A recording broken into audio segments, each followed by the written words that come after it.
so glad we're here together. I'm We're, so always, happy to see you. I know yeah, we're always missing each other, but I'm always following you. So, I'm always following you because you're always up to something. And I got really interested in learning more about you when I saw that you'd written a book about families where a parent might have a chronic health issue and how kids see that. I mean, so I love that. What gave you the idea to do that? well, I didn't know that I could have kids. And so when I got pregnant, I decided from while he was inside me growing, I was going to be honest with him about what was going on. And so I started looking for materials about, what it's like to parent with a chronic illness. And they were all just so sophisticated about demyelination and stuff that he doesn't really need to know about. So I decided to start writing him letters, and those letters eventually turned into a book. Wow, that's beautiful. I didn't know the story behind it. Yeah. So the book, I'm so proud of it, but most parents, I tell them to read it on their own first because it does make people a little bit sad because the adults can see the work that the mother's putting in, whereas the kids just see the love that the mother's giving.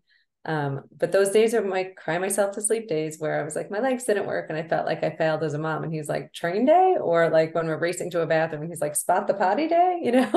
So he just sees our days as like beautiful adventures, which I absolutely am very proud and grateful for. So it's given me a little bit of um, relief, I guess, and just confidence in knowing that I'm not doing such a bad job after all.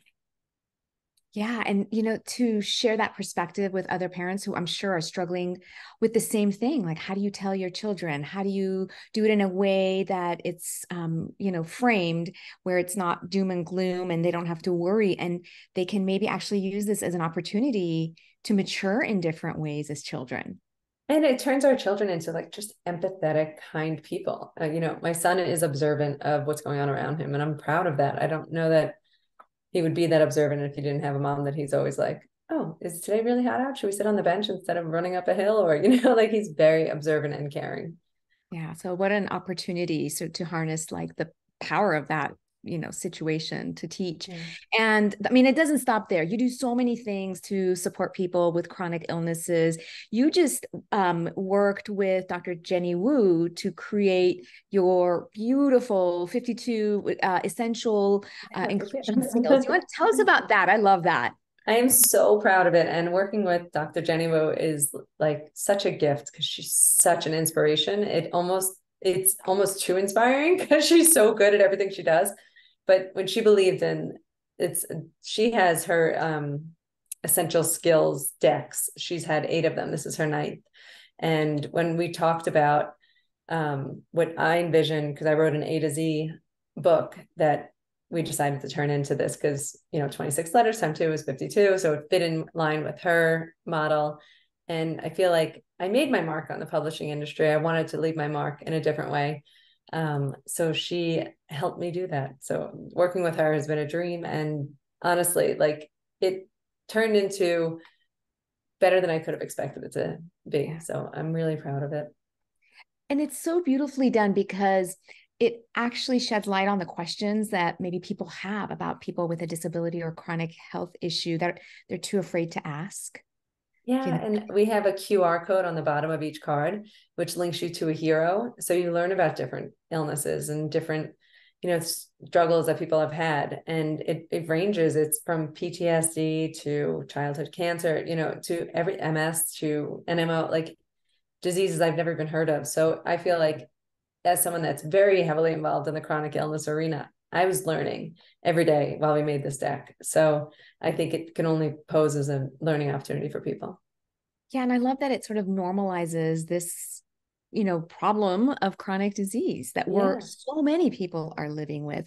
And rather than hiding it and being hush hush about it, like what if we just were who we were and people could ask us questions? I mean, it's just so important to get those conversations going. Right. And I think like for me, I've always been very proud that my chronic illness is invisible, but now it's becoming a little less invisible. I am embarrassed that I was proud of that because why would I be embarrassed of it not being invisible? Like it's something that I've learned, but it is an adjustment. And I think the deck has helped me talk to my son's friends about like the changes that may occur. And I think that's important. And, the reality is 1 in 4 of us has a different ability.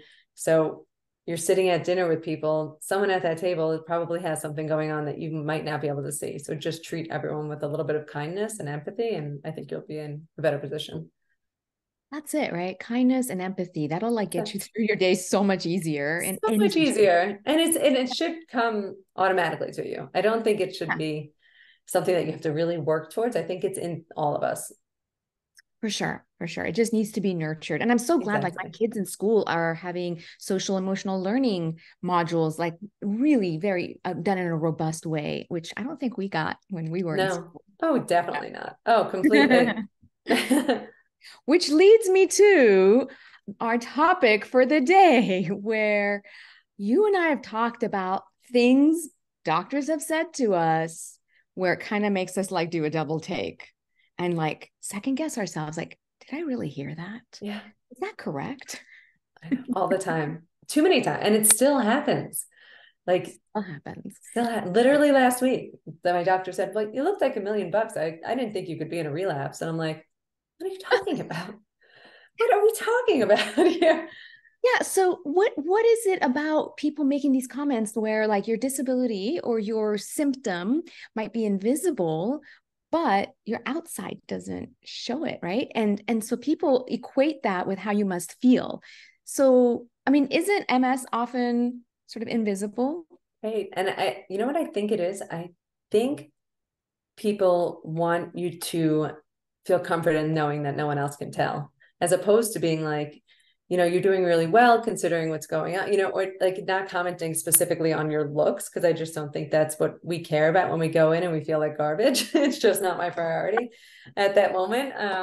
I mean, it's nice to hear. And I don't know, I know they say it probably from a place of a good place and trying to mean well and make you feel better. But at that moment, that makes us feel not validated. It actually takes away from validating what we're going through.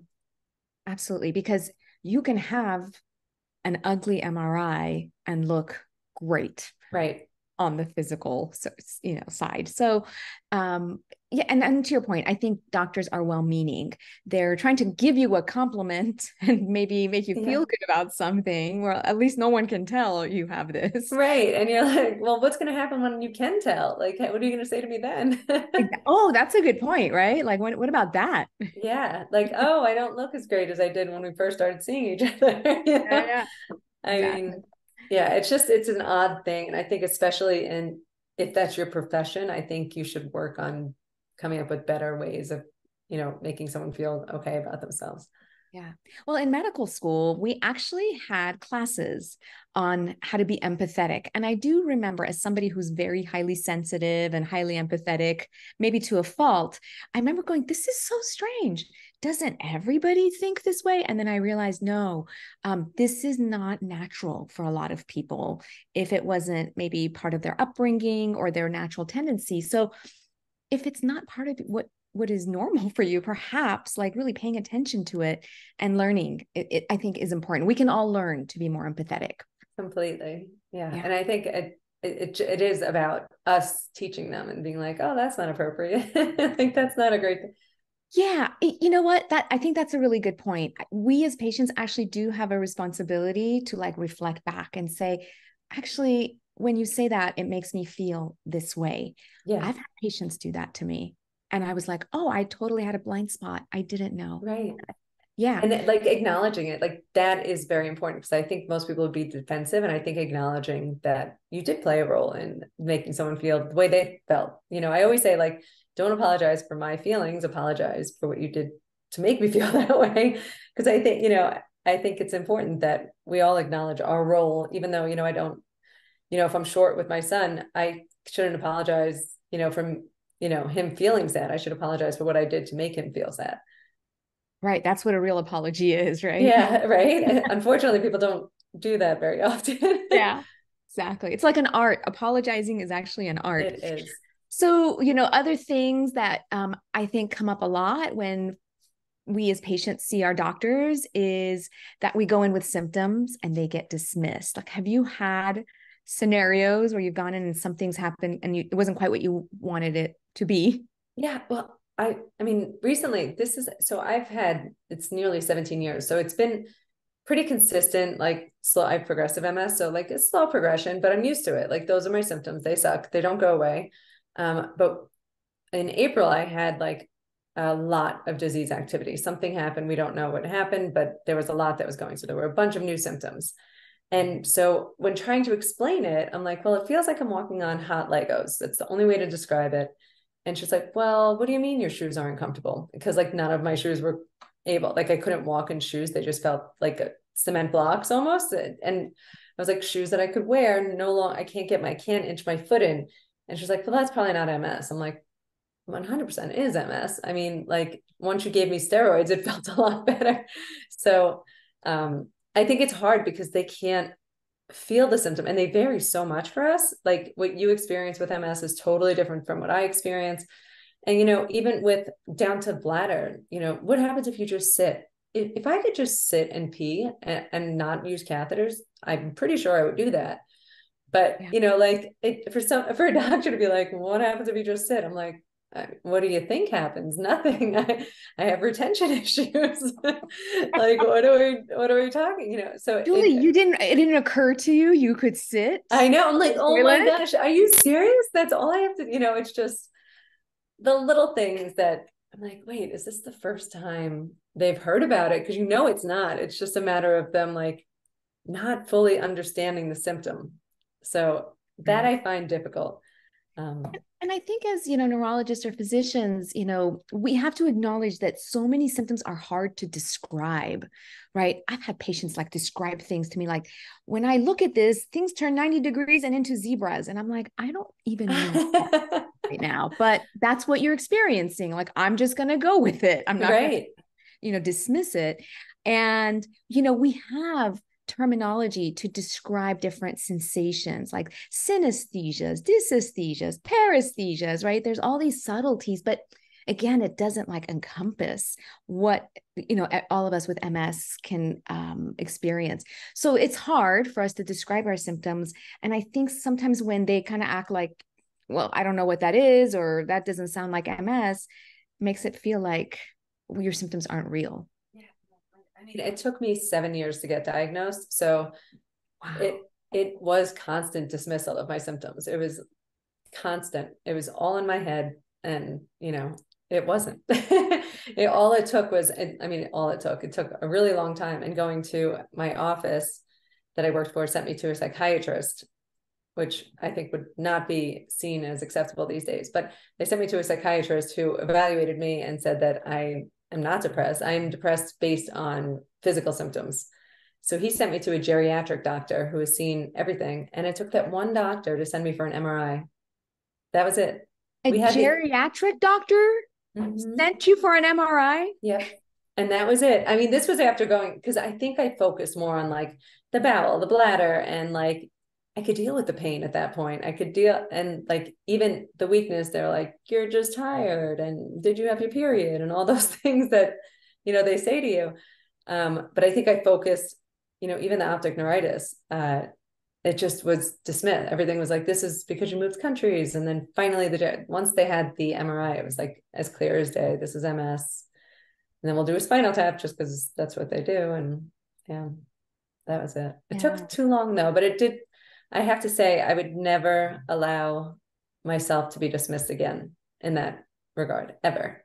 And I hope that I inspire other people to, like, if something's wrong, it's your body and you can go to another doctor. You don't have to stick with the same one because you don't want to be impolite. Or I stuck with the same GP who just kept being like, you know, change your diet and, you know, all this stuff. And I shouldn't have.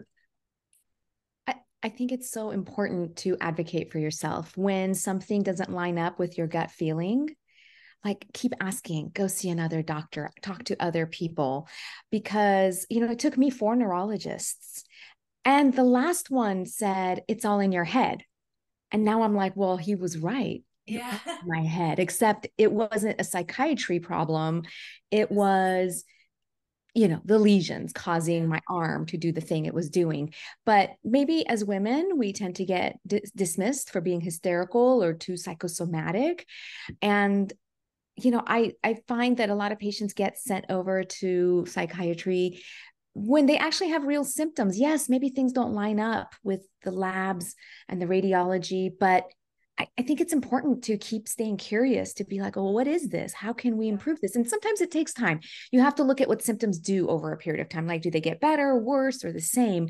But just telling people like, there's nothing isn't enough, because there's a limitation to what we can measure on a physical exam, on an MRI, even on our laboratories. Just because we can't measure it doesn't mean the patient's not experiencing it. Right, exactly. You have to validate how someone's feeling, no matter what, even if you can't see it. And I think it's ridiculous that, you go into a doctor's office and they have, X amount of time, and you're waiting, an hour for them to come in for your 4 minutes and 3 questions that you get. I just don't tolerate that anymore. But Yeah. that comes with age. That's not something I would do in my 20s when I should have been doing, like when you're, 22 or, whatever. Um, but now I would never, I just don't let them leave until I'm done. Like, hey, I have my questions, and, your delay is not my urgency type thing. There you go. So trying to be polite doesn't help you, right? And you're not Right. rude, but you've got No. questions and you need Yeah. them answered. Like, that's actually important. That's why you traveled and went to see your doctor. Yeah. So I think being open and upfront is really important. And if you're in a medical practice where it's factory medicine and this poor doctor has to see so many complex patients in one day, I actually have a lot of sympathy for that, because that's Yeah. hard. I can't Um, imagine. Maybe you need to be in a different setting where your doctor can spend a little more time with you, Yeah. or you just say, okay, you only answered two of my questions and I have three more. Can I set up another appointment with you? Not in 6 months. Yes. Not in 6 months. Yeah. And like my new rule, not really new, but since my son was born, is would I accept this as treatment for him? Because I think for us, we tend to accept behavior less than we deserve. But for our children, we're like, absolutely not. We're going to get to the bottom of this. So treat yourself like you're as valuable as your child. I think it's really important to try and do that. Yeah, because the sooner you can get on the right treatment and feel Right. like you're being supported, like the more progress you're going to make. And Yeah. it's just part of learning how to advocate for yourself. But you're right, it does come with experience and age, but hopefully Yeah. people younger than us take this as something they can start working on now. And I think they're learning. It's not the same world. Like when, we were diagnosed, it was different. We didn't have the internet readily available. Younger people, they can do more research. They can go in more equipped, with questions and, just more prepared than we were, I think. Not to say that they have it any easier. It's just a different ball game. Yeah. I actually find that this generation of like 20-year-olds, they're pretty tenacious. I've Yeah. had patients who come in and I was like, how do you know so much about integrative and functional medicine? Like, because they're like, well, I read about it. And I'm like, okay, Right. but aren't you in college?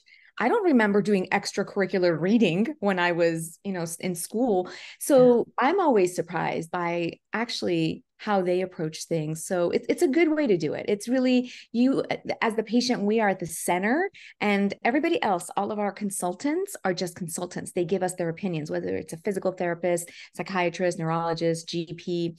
At the end of the day, we're in charge of our own healthcare, right? We got to Yeah. design what works for us. Yeah. So one of the things I think you and I had sort of touched on and just on our conversations is pregnancy advice when it comes to MS. And it like ranges the whole gamut. Like, what have people told you, your doctors, about pregnancy? So I had tried to get pregnant for a long time and it wasn't happening. And this was before even asking medical advice, because I was just like, I want to be a mom. I just wanted to be, it's just something I wanted to do. And then when there was obstacles around it, I just didn't think I could get pregnant. And my neurologist was like, it's a good idea. It wouldn't be good for you. It's not a good idea to get pregnant. And then years later, I met my husband and we ended up getting pregnant somehow easily. And when I told her, she was like, are you going to keep it? And she knew how much I wanted to have a child. So I was like, that, like, to me, wasn't even an option not to carry on with the pregnancy. And she was very stern about it, that, this is probably not good for the course of my disease. And I have not found that to be true. Wow. So you didn't listen to your doctor. Yeah, I do that a lot. I'm not the ideal patient, I have to say. I mean, there's so many things to take into consideration with family planning and what a person wants in their life, right? I had multiple neurologists tell me, oh, keep having babies.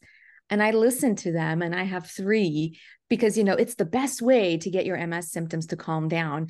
And I always kind of joke, I go, yeah, but no one tells you, how hard it is to take care of those pregnancies that you've now, delivered.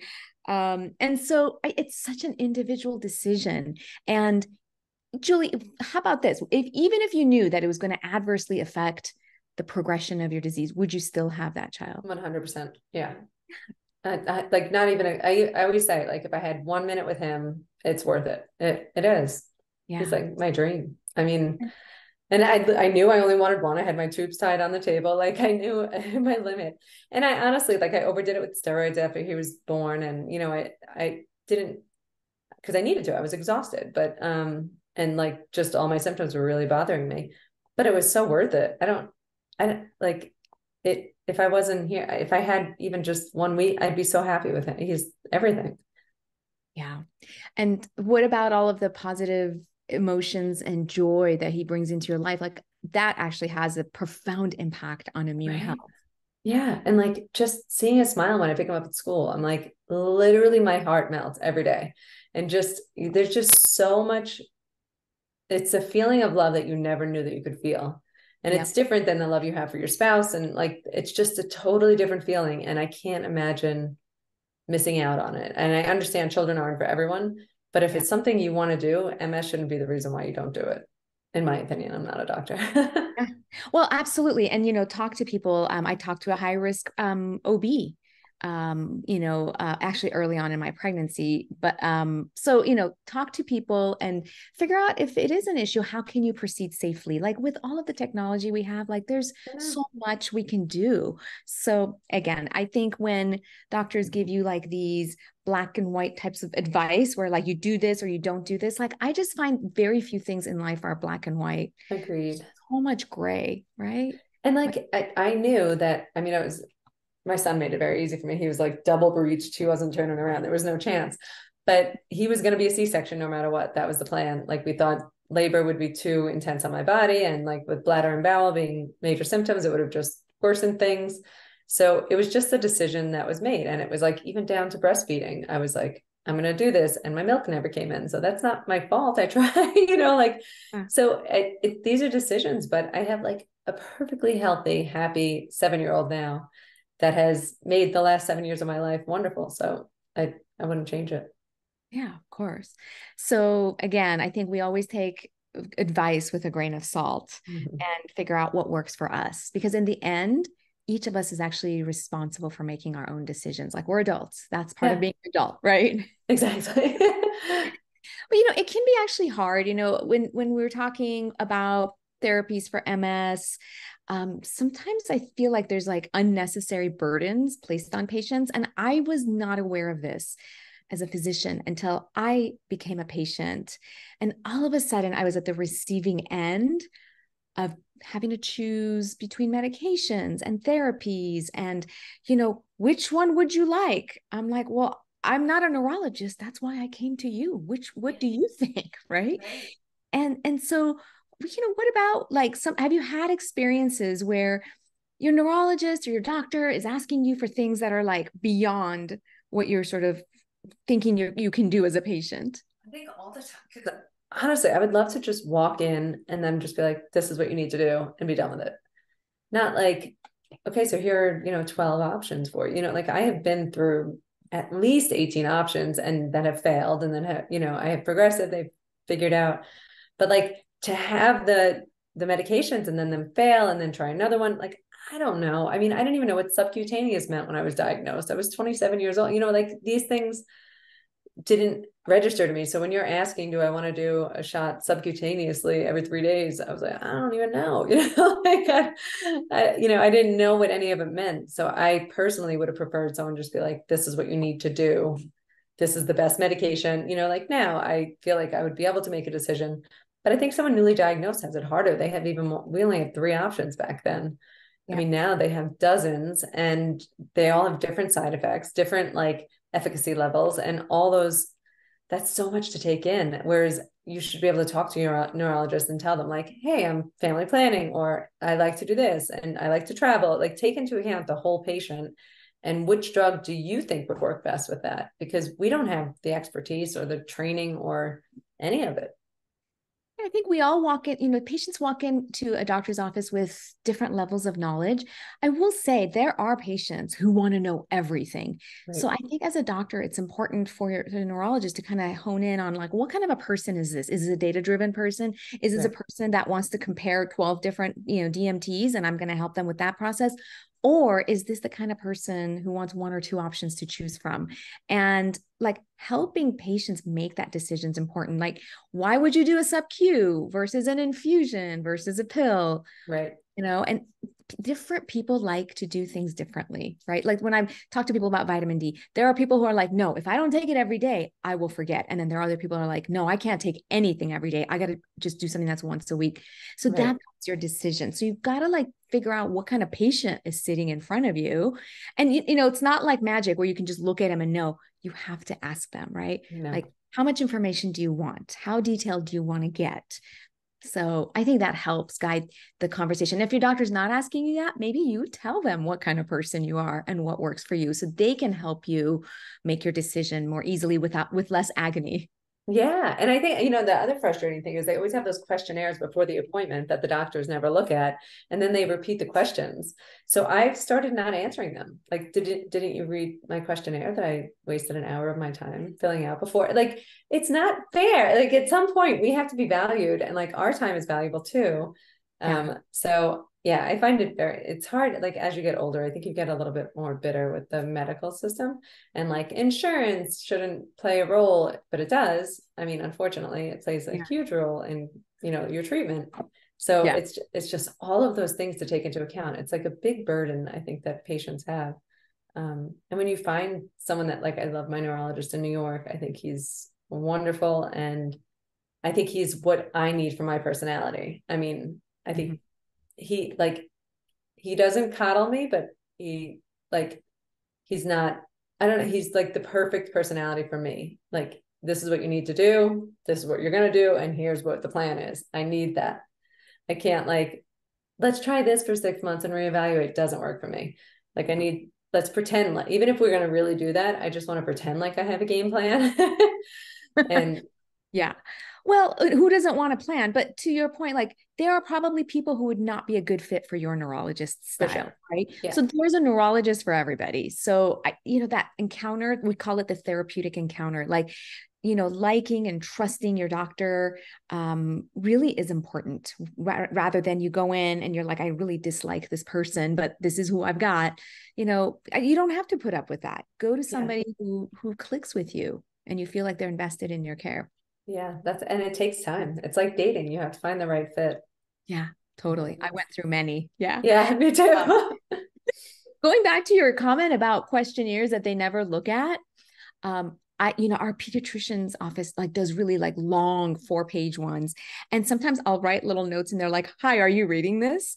Or my kids will write little like knock knock jokes in there where I'm like, and they never comment on it. And I'm like, they didn't read I it. didn't even read it. So That's awesome. I'm gonna do that next time. do that. I love it because it's such a waste of our time. And it's like you have to check in and then you have to answer like all these pages of like you're not even looking at it. Totally. I mean, I think it probably facilitates them collecting information so they don't have to deal with you one-on-one. And maybe they look at it afterwards. I think they probably have office staff that flags things, but Yeah. it's just like, could we be a little more concise and just Right. point, right? Yeah. Um, and just speaking like of office staff, I've had interactions where I'm like, it's rare that I message my neurologist, but they're like once in a while I'll be like, is this MS? And I'll message them, right? My health through our My Health portal, send an email to the office. And, then the symptom went away for like after like a day or less than a day. So then I was like, okay, we're good. I didn't get a response from my doctor for like 4 months. And what I was told was, hey, next time call the office or go into urgent care. And I'm like, well, actually, when I'm away after in under a day, but it's been 4 months. That's so unacceptable to me. Yeah. Yeah. It And I makes know me, offices yeah. are like overwhelmed, but that's not like sometimes you need urgent care. And not like you don't want to go to urgent care because we all know that's not really gonna do anything. Like, you know, Yeah. And gosh, I'm the worst, even as a physician, of like knowing when to go in and when to not go in. And then do you go to urgent care or do you go to emergency? Because sometimes your insurance will be like, why did you go to ER? You could have gone yeah, to this and we're not going to cover that visit, or vice no, versa. So it's all very convoluted and confusing. So it is. yeah, I feel bad for patients, but like I experience it too as a physician, especially as a mom. I think it just like clouds your judgment where you're like, I don't want to overreact, but I don't want to underreact. So Yeah. I just don't know how to react. I know all the time. It's like it is hard, and it's like the fact that we think about the cost associated with it before we make a medical decision is really sad. I think, like it's so sad. Like, but I do the exact same thing. I mean, I had to go for an MRI, and I had to wait 4 weeks to find a center that would take me. Like, I should like, and my neurologist was like, you can't pay for it out of pocket. No, I'm not paying $2,000 out of pocket. Like, Jeez. yeah, Is that like even acceptable? Like, do they even know what an MRI costs? it's like, what do you think I do? I mean, Totally. yeah. So it's just, I think, I think sometimes they put profits over patients, but Yeah, I mean, at the end of the day, it's a business, right? And, yeah. the night that my husband proposed to me, we got a special dessert from the chef, and I go into anaphylaxis with pistachios. There was one pistachio hidden inside the whipped cream. We were at a Japanese restaurant, so why would there be pistachios? I was thinking. I had a bite. I was like, oh my gosh, I think I'm gonna die. It's 5 seconds, right? So I'm like, let's go to the ER. But I remember it was January 5th. So you know how like at the beginning of the year, your insurance resets? And I was like, oh my gosh, I have a $5,000 deductible. We sat in the lobby of the ER where I'm like, let me just make sure I'm gonna die. So before we check in, because like I don't want to pay $5,000. Yeah. This is gonna be more than $5,000. So we sat there for like an hour and they kept asking us, like, do you need help? I'm like, not right now. I'm okay right now. Oh And my gosh, how crazy I is that? I sat it out and I had Benadryl and I just kind of medicated myself and I actually had my epi and all of that. So, anyways, I'm not saying other people should do this, but that's what I did to avoid a $5,000 bill. This Isn't is that like, crazy? 15 years ago. So, yeah, Oh, that's a the great cost, story. That's the like the best story ever, oh, honestly. but there's like real costs associated with this, right? And it's just everything. There's a copay, and gosh, hopefully you even understand your insurance plan. Uh, But copays, out-of-pocket maximums, deductibles, like yeah. who knows, And then right? they tell you it's covered, and then they're like, just kidding. And you get, Totally. and I'm Yep. like, oh, so how do I give you back that infusion? Because you said it was covered before. Like, Absolutely. it's so, it's, How yeah, many patients like spend hours of their time trying to deal with yes, insurance companies and billing? Like it's the worst thing, as if you didn't it have a is. stress I already. know. Like, let's just add to it. Totally. Yeah, we did speech therapy with my son. And after we were done, the bills started rolling in. Guess what? They didn't like the diagnosis that the pediatrician used. None of it was covered. It was like $10,000. Oh my gosh. And it took a year and a half where I finally was like, this is what happened. Right. You guys didn't do you told me it was covered. So, but persistence pays off. It's happened to me more than It once. So, does. But it's sad that it does because not everyone has the stamina. And like, I've had friends that like have financed their houses to pay for disease monitoring because the yep. doctors haven't told them about patient assistance programs that are literally there to help you. And like, Yeah. even my sister has MS. She was paying, I think, $100 out of pocket for she takes Avonex. And now she pays 10. I'm like, yeah, apply for the assistance programs. They're there to help you. They make enough off of you Be every resourceful. month. Yeah, but it's hard if you don't know about it. It's not something that's like easily available to you. Absolutely. So, starting with your doctor's office, hopefully they have nurses that are sort of easier to reach and just ask a lot of questions. You're not Yeah, being annoying, you're being a patient that's advocating for yourself. exactly.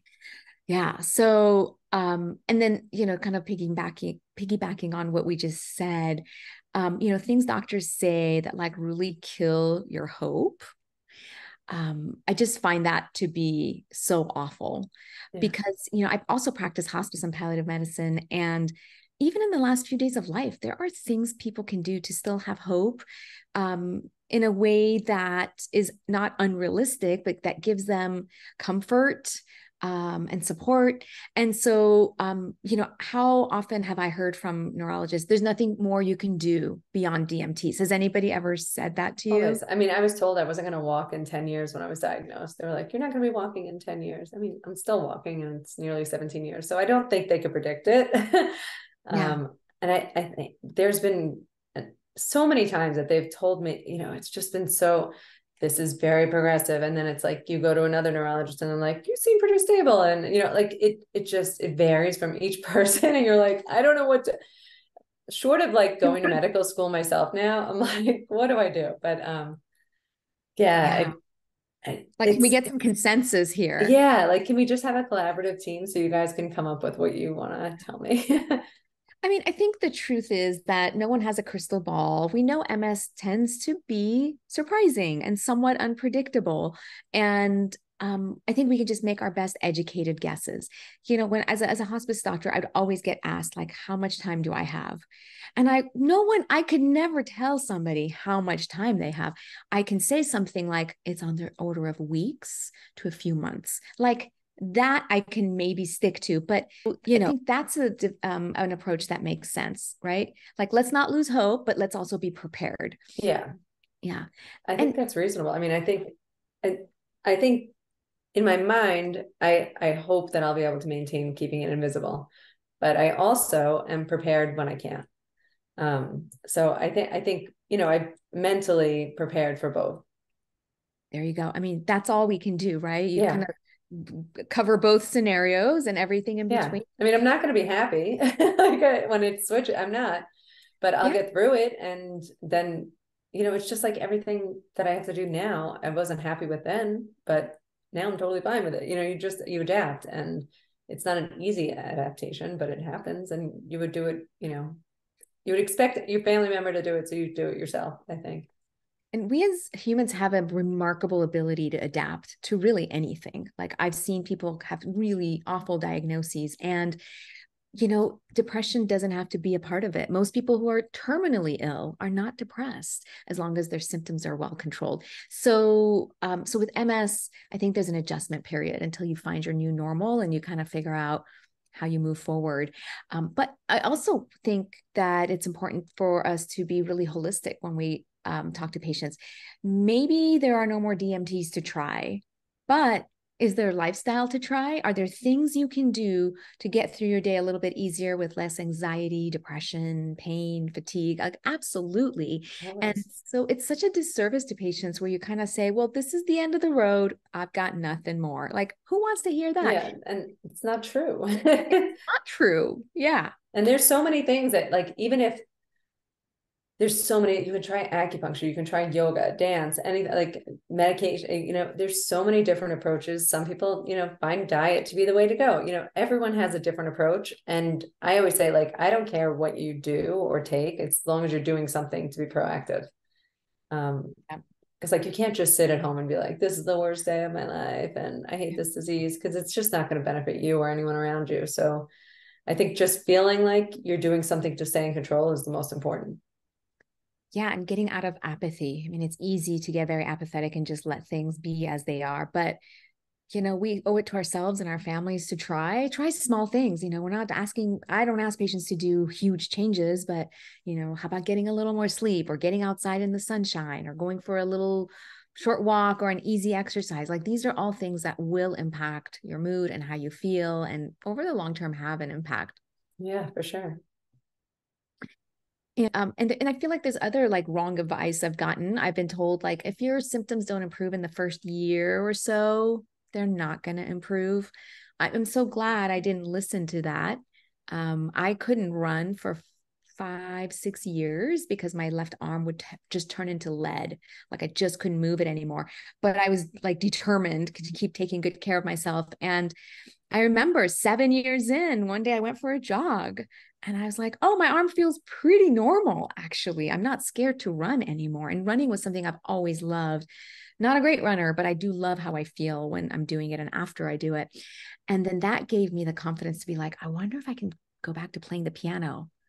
And I could, like, not That's amazing. perfect, but I could use the fingers much better than I did 5, 6 years ago, 5 or 6 years back. So we can always make progress. Like, I want us to just open our minds and our hearts to what's possible and just keep trying. Yeah, and I think our brains can rewire like certain things, so they can come up with different ways to make things work. So Yeah. even, like I use my hand to cross my legs. And then I was like, I'm gonna really make an effort to try to not do that. Like I know I do it as like it's just so I didn't even realize I was doing it until a physical therapist. And so now I like make a conscious effort to not do it. But it's just my brain can do it. I just have to focus on it for a minute. So like it takes a minute, but if I'm being lazy or whatever, not being lazy, but if I'm just like, I don't have the bandwidth, but otherwise, all right, try and get through it and see it, and that's just a tiny example, but there's like your brain does start to come up with new pathways, I think, to do Yeah. things.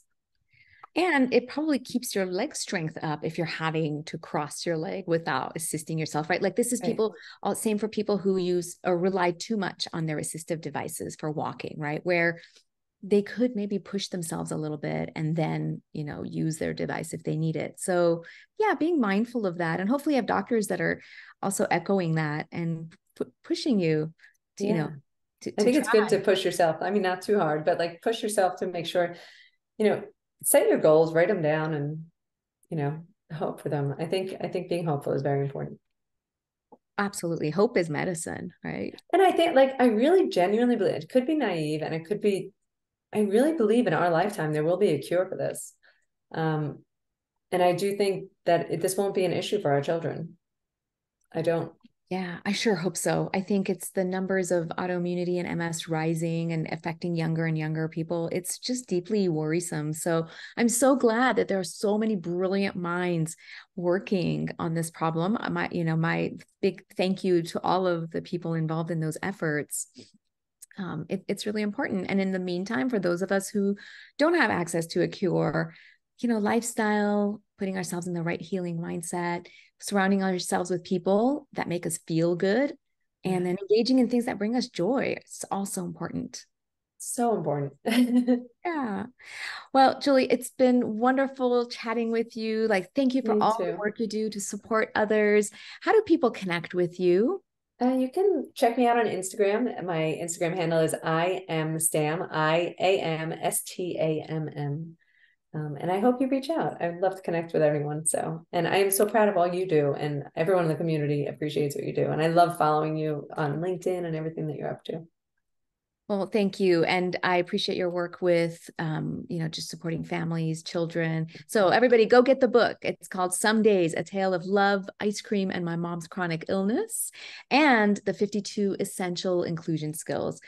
They're just wonderful gifts, actually, Thank that you can you. give to others. And thank you for creating them and continue to do this great work. Thank you so much, Susan. I appreciate it.